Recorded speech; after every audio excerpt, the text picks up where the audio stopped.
Hi, I'm Natalie. I'm the founder and artistic director of Literary Music Series, and we are so honored to welcome Our Time Wind Quintet and fiction writer Patty McCrystal to the stream tonight. Awesome. Thanks so much, Natalie, for inviting us onto your series, and furthermore for your dedication to meaningful program during these drastically shifting times. We want to thank everyone that's tuning in tonight. We're so excited to be here and want to answer all of your questions and hear your reactions in the Zoom salon afterwards. So please tune in to that. Like Natalie said, we are Our Time Wind Quintet. We are a fully remote ensemble, bridging physical distance by creating just a shared moment to listen deeply. My name is Taryn, and I am currently residing in Salt Lake City, Utah. Hi, everyone. I'm Jordan. I play the oboe, and I live in Fort Collins, Colorado. Hey, I'm Keegan Hockett. I play the bassoon, and I'm calling in from Iowa City, Iowa. I'm Dan. I play the clarinet, and I'm also in Fort Collins, Colorado. Hi, my name is Edna. I play the flute, and I'm in San Jose, California. We've had the great privilege of working with Denver-based writer Patty McCrystal, who's joined us here today. Yep, thanks so much. I'm Patty, and I'm just outside of Denver, Colorado in Arvada. Our Time Quintet, we've actually never met in person to rehearse or perform. We all live in separate states, like we said in our introduction. So we had to come up with a way to still rehearse and put together a program without ever meeting. And we found this great program online called bandlab.com, where we can record individual tracks, stack them on top of each other, and then give each other feedback so that we get as close as we can being separated to the in-person rehearsal experience. So that's been great to still be able to make music, even though we, like I said, haven't been in person, we can still make that work. So as we were doing that, we were starting out just recording together and making music together, which was great, but we were interested in collaborating with artists outside of just music. And that's when we found Natalie's program, and we're thrilled to be featured here today. And like I said, collaborate with artists outside of music. And we wanted to work with a writer, and that's when we reached out to Patty, who wrote this piece responding to the Nielsen Quintet, which you'll hear later on in the program. And now I'll turn it over to Edna, who will talk more about the specifics of that program. I'd like to take us all through the program and share more about our thoughts behind it. So this stretch of time being isolated from others has been a great challenge for all of us, but it's also provided an opportunity to discover a lot of new things about ourselves. We found new hobbies and expanded our interests into areas that we may never have had the time for otherwise. And we've also gone back and picked up things that previously lost our interest. So we've all found ways to evolve in order to adapt to the current situation. So there's something about rediscovering or reimagining the self. As you listen to the pieces we have prepared for today, I'd like to draw your attention to the themes they begin with and how these themes are transformed as the pieces unfold. For example, the final movement of the Nielsen is a theme in variations. There is a main theme from which 11 variations spawn, and they each carry an altered version of the theme, whether it's different in rhythm, in harmonic structure, or even through texture, meaning the different combinations of instruments being used from solo to a whole quintet.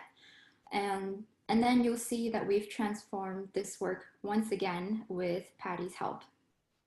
So in a sense, the theme is evolved or reinvented from the original in a similar way to how we've been evolving ourselves against the challenges we face. So that's the Nielsen, and while the Ligeti and Umoja are not strictly theme and variations, it's kind of a more condensed version of it.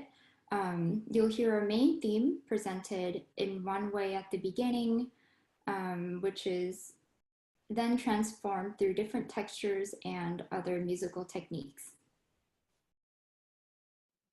The first piece on the program is by the Eastern European composer György Ligeti.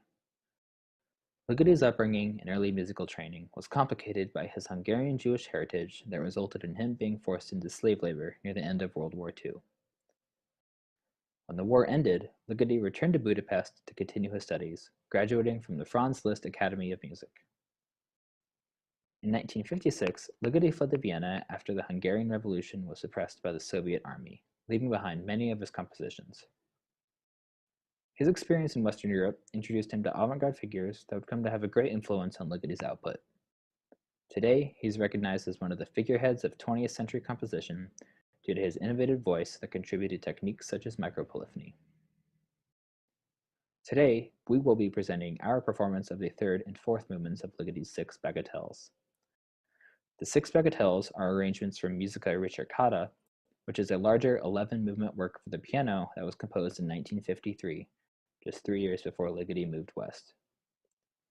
The third bagatelle is characterized by its juxtaposition of dry septuplet ostinatos with floating melodies that the winds trade off throughout.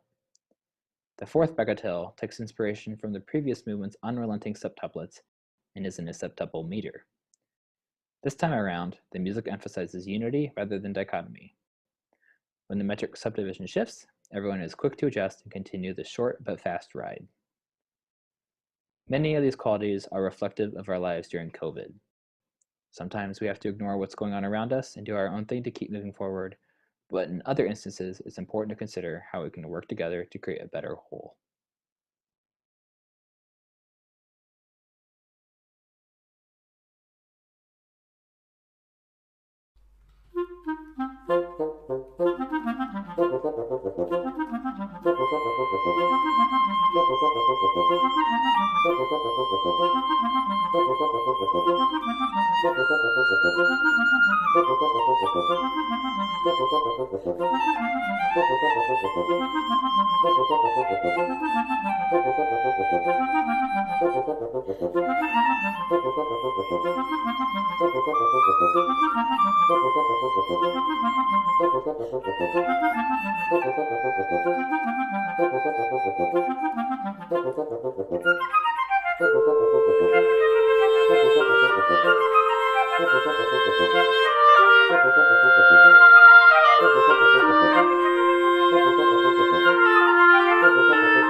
The second piece we will be presenting are the final movements of Nielsen's Woodwind Quintet, consisting of a prelude followed by a theme and variations. The Nielsen Quintet celebrates friendship and collaboration. After hearing and being quite enamored by the Copenhagen Wind Quintet, Carl Nielsen composed his Opus 43, inspired by each of the members and their personalities on their instruments. The prelude opens with a series of broody and moody voices. Listen carefully for the melancholy voice of Jordan playing the English horn instead of the oboe. As the mood shifts and the theme starts to emerge, Carl Nielsen uses his own hymn, My Jesus, Make My Heart to Love Thee. As the variations start to unfold, it's not dissimilar to our days today. At one instance, all of the voices are competing to be heard, while in other instances, the voices seem quite alone. Challenge your listening by taking in the personality of the music in conjunction with the dialogue added by Patty's writing. Before we begin, I would like to turn it over to Patty to talk about her process and reacting to this piece of music through her writing. Yeah, thanks, Taryn. First of all, I just wanted to say that I feel really honored and grateful to be part of this fantastic project and to have the opportunity to meet and to work with everyone with Our Time Quintet. When I first listened to Nielsen's piece, it was definitely that cyclical tension and that kind of continual return to complication that made the piece so rich and inviting to me as an artist. So kind of piggybacking off of what Taryn just said, in the opening phrases, I couldn't help but picture kind of like a town hall or a community gathering where the tone is just thick with conflict. The melody is really disparate and meandering and uncertain, with these small moments of lightness and harmony in between. And the instruments in the piece represent character voices to me, and these characters seem to show up ready to be heard with these kind of rehearsed talking points from their own perspectives, even if it means talking over one another, kind of as Taryn touched on. So as the piece progresses, then there is this shift where each of the instruments move to the forefront from a solo, or what I saw as a kind of monologue. And in between those monologues, there are these group vocals that come together and then dissipate. And tonally, you can't really discern if these are moments of agreement or disagreement. And so this really made me think about community and the ways in which everyone's separate stories intersect and interact. And while I was trying to process each instrument's solo and how to respond in writing, it reminded me of hearing like a stranger or a neighbor maybe speaking in a language that you don't understand, but being able to read the inflections and the emotion and the tone. And that's really a big tension point and a barrier to our humanity, I think, which is witnessing and connecting to emotion and tone, yet being an outsider to the content of what's being said or the story that's being told. And it really takes extra work to get inside that communication to try and understand new languages or even new concepts and experiences that are unusual or foreign to us. But what is at stake for us as neighbors in a community or as human beings who share the same planet if we don't put in that effort to listen and to try and understand experiences and stories that are new and challenging to us? And so that tension and those questions is really what came through strongly for me in the Nielsen piece and what served as the inspiration for my written responses for the collaboration. So with that, I will pass the mic back to you, Taryn. Awesome. We'll start the recording. Please enjoy Nielsen's Wind Quintet.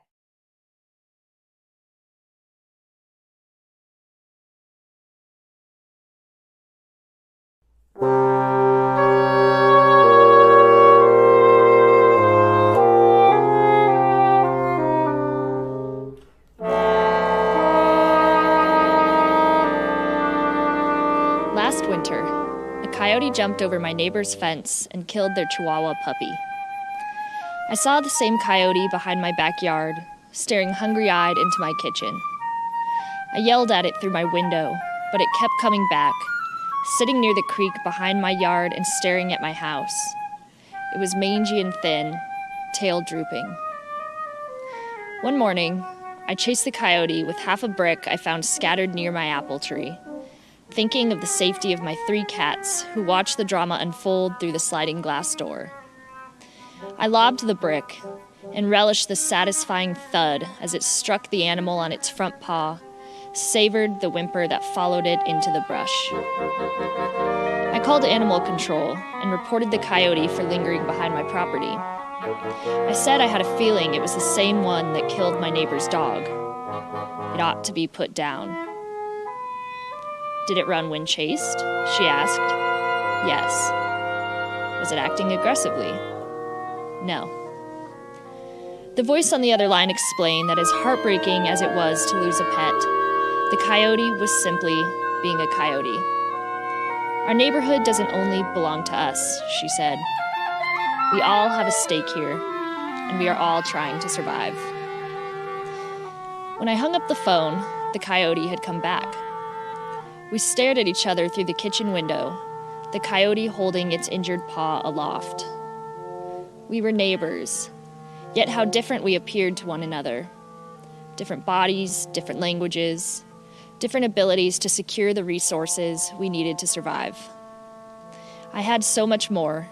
My home in an indestructible fortress, sprouted in the field where the coyote once moved freely, finding food for its young. Yet in it I saw only threat, only predator, nuisance, beast. I closed my eyes and tried to imagine what the coyote saw when it looked at me.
When the box arrives on my doorstep, I do not open it.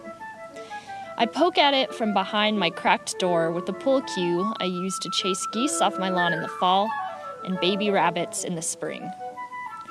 The cue proves useful for deterring door-to-door salesmen, canvassers, and the occasional mother and stroller who veered too close to my driveway. I step around the box every time I leave my house. It stoops massively, blocking the porthole in my door through which I watch the people in my neighborhood. As tempted as I am by the box, to open it, I'd have to turn off the protective force field I've strung up around my house. It took decades to assemble, garnering strength from every hurt I've ever collected. Past breakups shimmer near the chimney. The nicknames of elementary school bullies hover near the garage. I fortify the barrier with daily news stories about all things noble and true being under attack, or worse, perhaps not being noble or true at all. One morning, I peer through the porthole and see that everyone else in the neighborhood has taken their box inside, while mine still sits on the other side of the door, blocking my path to the world.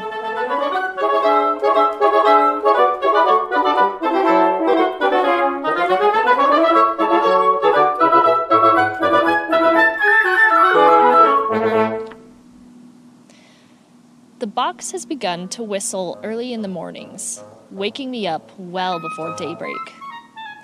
The songs vary, all of them annoying. On the 5th day of this, I decide to bring the box into my house. I drag it across the threshold and pull it into the center of my living room. When I stand up straight, the box says in a clear voice, "Humans are made up primarily of stardust." "Excuse me?" I say. "Around 93%. Just think, long ago, someone or something may have wished upon a star that you are made of." I am unsettled by being told that my body is the byproduct of stars. When it came to celestial metaphors, I always imagined myself as the sun, with all the important elements of my life circling around me. I saw my best friend as the Earth, the desolate blue planet Neptune as my job, and Pluto as my stepbrother, who drinks chocolate milk straight from the jug while riding his motorcycle around the neighborhood. I do not like imagining myself as part of a larger galaxy, everyone orbiting around each other, our paths dependent on one another's influence. Interdependence takes a lot of buy-in. I consider what it means for us to be kin to the stars, to regard one another with that same awe and reverence, to have the potential to grow so big and bright that we can pull others into our orbit, can support and sustain life beyond our own. We would have had to travel millions of miles to get to Earth, our bodies gathered up from different corners of the solar system. We would have all seen and felt things along the journey that no one else did, arriving on Earth with some primordial knowledge to share. We would all have a story to tell. "Fine," I say to the box, leaning over and opening the flaps. "What else is there to know?"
I open the box. Immediately, I understand why it is so heavy. There are so many stories packed inside that I can't tell where one ends and the other begins. They coil around each other and twist away, converging and separating in graceful braids and treacherous knots, each blinking and shimmering in a unique hue like a massive tangle of holiday lights. I pinch one story between my fingers and pull it out. I learn that my neighbor 5 doors down is from Somalia, and his oldest son was just accepted at MIT to study physics. I learn his brother back home was killed in a US airstrike while picking up his daughter from school. I learn his favorite thing to do on Sundays is bake sambusa and tend to the beehive in his backyard. I learn his name is Assad, and he is a Leo, like me. There's another story tied around Assad's. I pull it loose and learn that last week, Assad brought a jar of homemade honey to my next-door neighbor. I learn she suffers from arthritis and believes tea with honey is the best remedy. I learn her name is Kit, and she moved here from Nebraska a year ago to be closer to her grandkids. I learn her favorite thing to do on Sundays is paint rainstorms moving over large oceans of prairie. I see my own story snaking through the box, the glow of it familiar as the soft flannel of my favorite baby blanket. It's coiled around so many stories that I can't separate it from the others. To follow its course from beginning to end, to chart its many branches and radials, I will need to pull out every story in the box. This will mean inviting all those voices into my home and hearing every heartbreak and hope of all my neighbors. It will mean knotting and unraveling, messiness and friction, division and connection. What is the sacrifice if I refuse, I wonder? And what is the reward if I accept?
All right, now we come to Valerie Coleman's Emoja to close out our program. And we chose this piece because Emoja in Swahili means unity, which is the first principle of Kwanzaa. And we thought it would be a good way to close out the program, coming from more contrasting sounds and dialogue to now all coming together in this joyous celebration. Valerie Coleman, in addition to being a composer, is a founding member of the Imani Winds, a professional wind quintet. And I've really enjoyed working on this piece and performing it because we really get to share our joy with you, the audience, and to really show more of our personalities. We made a music video for this, which we're happy to share with you now.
Thank you so much for joining us this evening. That concludes our performance portion of the evening, but we would love to meet with you and talk with you and see your faces. So please click on the pinned Zoom link so that we can talk to you after our performance.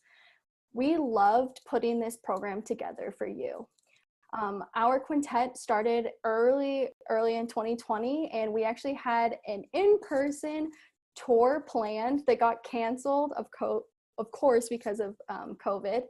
And even despite that, we had a strong belief that even distanced and isolated, we could still come together and connect and use our creativity to rehearse and perform in a really new way. And that's what we wanted this whole program to embody. And for me, through this project, I've seen a huge transformation growth in myself and in the way that I view rehearsal, the way that I view revisiting pieces that I've played, like the Nielsen, and collaborating with Patty. And I've also gained so many new skills in recording. And it's been just so great to see those transformations through this project. I want to echo what Jordan said about connection, because that's been really important to me during this time of isolation. And that's why we named our program Collaboration in Isolation. Because despite the distance between each other, we've been able to come together online and still be creative, still share our art with you, the audience. And yeah, thanks again for coming, and we hope to see you in the Zoom salon.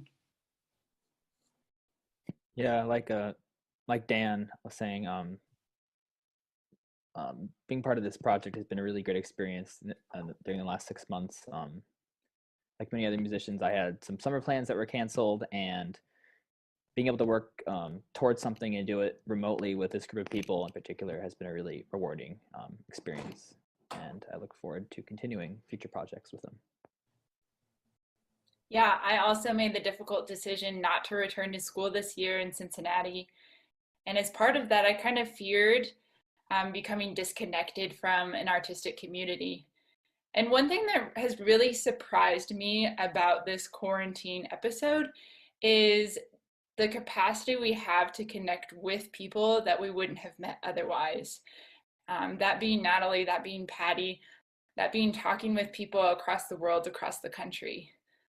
So putting together this project, being part of this group, has given me a sense of belonging that I was not expecting, and continues to be a source of motivation for me to be a better musician, collaborator, and person on this world. I'd like to echo Taryn and add to that I'm very grateful to have my colleagues by my side to continue challenging me to grow and move forward during a time when it's so easy to feel stuck, feel stagnant, and feel alone. I'm really excited to see where the group goes in the future. Yeah, well, I knew that this project was calling to me because it sounded kind of hard and scary. And I had a similar experience in the past when the local PBS chapter reached out to commission me to write and record a letter to the community, which they had turned into a commercial and it turned out beautifully, but initially I had no idea how it would be used or how to even get started. And it was a little bit terrifying. And so when the opportunity arose to work with our time and to listen to a recording of a piece of classical music and then write a creative response to that, I was similarly intimidated, but excited. And I'm learning that saying yes to opportunities that carry an edge of intimidation make the creative journey that much more rewarding and enjoyable. This has been especially meaningful to me during quarantine, to echo some of what people have been saying, when so much of the things that help me stay inspired, both as a writer and just an extrovert, are no longer accessible. And I remember hearing once that spontaneity is one of the main engines of joy, and that once things become too rote and predictable, we can lose our sense of wonder and possibility. which is to say that I think this unique opportunity was really wonderful for me in the time of COVID when routine has become overstated. And it's difficult to find that same sense of joy that comes from being in a crowd or going to a show or a poetry reading or a party, and kind of reveling in that boundless energy that comes with groups of people being together.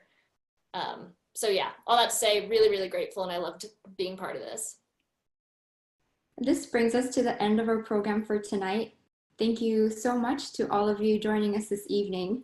And thank you to Natalie for having us on Literary Music Series, and to Patty for contributing her powerful words to our Nielsen recording. We are really grateful and so honored to have had this opportunity to work with amazing and uplifting artists like them. And we look forward to doing more. Please join all of us in the Zoom salon after this, where you can talk to us and ask us questions directly. We beg you, please come say hi. We'd love for a chance to get to meet you guys. So we look forward to seeing you there. Okay, that's it for us.